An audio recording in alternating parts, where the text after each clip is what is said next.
ជំរាបសួរបងប្អូនទាំងអស់គ្នាថ្ងៃនេះខ្ញុំសូមបង្ហាញបងប្អូនអំពីរបៀបធ្វើមាន់បំពងស្រួយហើយមានរសជាតិឆ្ងាញ់បងប្អូនអាចសាកល្បងធ្វើញ៉ាំជាមួយនឹងក្រុមគ្រួសារឬក៏ធ្វើឲ្យកូនញ៉ាំលេងក៏បានដែរគ្រឿងផ្សំមានរាងច្រើនបន្តិចក៏ប៉ុន្តែមានគ្រឿងខ្លះបងប្អូនអាចជំនួសឬក៏មិនចាំបាច់ដាក់ក៏បានជាដំបូងខ្ញុំនឹងធ្វើទឹកសម្រាប់ប្រឡាក់មាន់យើងត្រូវការទឹកដោះគោចំនួន300មីលីលីត្រប៉ុន្តែបើបងប្អូនអត់មានទឹកដោះគោប្រើទឹកធម្មតាក៏បាន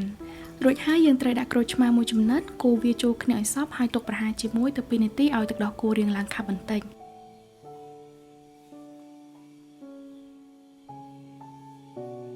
បន្ទាប់មកត្រូវដាក់អំបិល1ស្លាបព្រាកាហ្វេស្ករកន្លះស្លាបព្រាបាយនិងម្សៅខ្ទឹមស2ស្លាបព្រាបាយពេញបន្ទាប់មកទៀតយើងត្រូវដាក់ម្រេចកន្លះស្លាបព្រាកាហ្វេ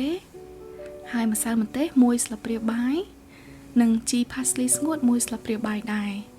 បន្ទាប់មកត្រូវកូរវាចូលគ្នាឲ្យសព្វ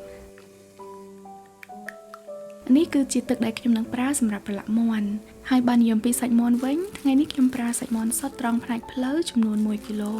ប៉ុន្តែបងប្អូនអាចប្រើសាច់ទ្រូងមាន់ក៏បានដែរក្រោយមកយើងត្រូវយកសាច់មាន់នោះមកប្រឡាក់ឲ្យសព្វជាមួយនឹងទឹកដែលយើងបានលាយបាញ់មិញក្រោយពីប្រឡាក់ចូលគ្នាសព្វល្អហើយយើងត្រូវផ្អាប់វាទុករយៈពេល30នាទីទៅ1ម៉ោងហើយសម្រាប់គ្រឿងប្រឡាក់មាន់នេះប្រសិនបើបងប្អូនអត់មានទឹកដោះគោអាចប្រើទឹកធម្មតាក៏បានបើអត់មានម្សៅខ្ទឹមសអាចប្រើខ្ទឹមស្រស់ចិញ្ច្រាំម៉ត់ហើយបងប្អូនអាចដាក់ម្សៅម្ទេសក៏បានអត់ដាក់ក៏បានដែរចំណែកឯជី parsley វិញក៏មិនចាំបាច់ត្រូវតែដាក់នោះទេបើសិនជាមានក៏ដាក់បើសិនជាអត់ទេក៏អត់អីដែរឥឡូវនេះយើងត្រូវងាកទៅលាយម្សៅស្ងួតសម្រាប់ប្រឡាក់មាន់មួយជាន់ទៀតគឺយើងត្រូវការម្សៅមីឬក៏ម្សៅបំពងចំនួន2ខាំហើយនិងម្សៅពោតចំនួន1ខាំបន្ទាប់មកយើងត្រូវដាក់ម្សៅខ្ទឹមស1ស្លាបព្រាបាយហើយនិងម្សៅម្ទេស1ស្លាបព្រាបាយដល់ត្រឹមនេះបើសិនជាបងប្អូនថាចុះបើសិនជាខ្ញុំអត់មានម្សៅខ្ទឹមសហើយអត់មានម្សៅម្ទេសអញ្ចឹងខ្ញុំត្រូវដាក់អីបងប្អូនអាចដាក់ត្រឹមតែម្រេចឬក៏អំបិលបន្តិចក៏បានឬក៏ដាក់ម្សៅស៊ុបមាន់បន្តិចក៏បានដែរឥឡូវនេះមុននឹងបន្តទៅដំណាក់កាលមួយទៀតយើងងាកមកដាំប្រេងឲ្យក្តៅជាមុនសិនហើយយើងត្រូវការប្រើប្រេងរាងច្រើនបន្តិច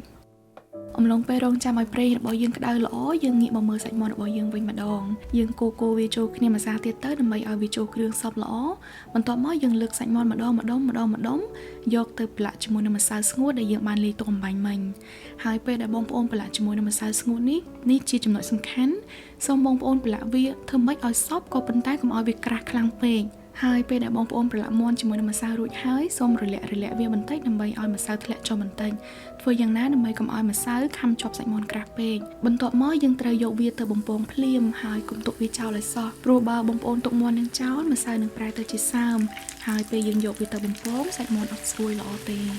សម្រាប់កម្ដៅប្រេងដែលយើងប្រើដើម្បីបំពងមាន់នេះគឺខ្ញុំប្រើចន្លោះពី160អង្សាទៅ170អង្សា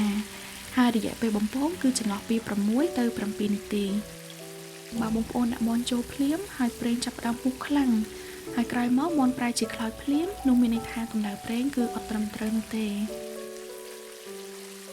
តែប៉ុណ្ណឹងគឺរួចរាល់ហើយយើងអាចយកវាទៅញ៉ាំជាមួយនឹងទឹកជ្រលក់ជូរអែមធ្វើឲ្យមាន់នេះកាន់តែមានរសជាតិឆ្ងាញ់